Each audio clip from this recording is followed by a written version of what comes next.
ජෙමිනි පොඩි ගානක් තියෙනවා. මට ඒක හදලා පෙන්වන්න පුළුවන්ද?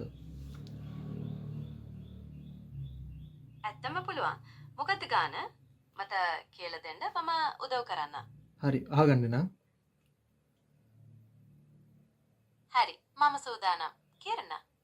යම් සංඛ්‍යාවක 20ක් 8ක් නම් එම සංඛ්‍යාවේ 25ක් කීයද?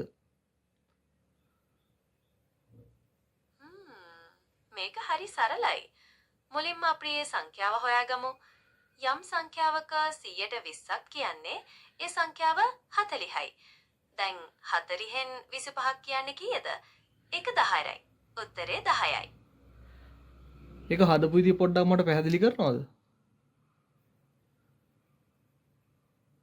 අනිවාර්යෙන්. මුලින්ම අපි x කියලා අර අපේ මුළු සංඛ්‍යාව ගමු. ප්‍රශ්නේ තියෙන විදිහට x ගේ 20ට සමානයි 8ට. ඒ කියන්නේ 0.2 වතාවක් x සමානයි 8යි. එතකොට x සමානයි අක බෙදීම 0.2. ඒ කියන්නේ 40යි. දැන් අපි x ඒ කියන්නේ 40 හොයාගත්තා. ඊළඟට අපෙන් අහන්නේ 40න් 25ට ප්‍රතිශතයක හොයන්න. අපි 40 0.25න් වැඩි කරනවා. එතකොට උත්තරේ 10යි.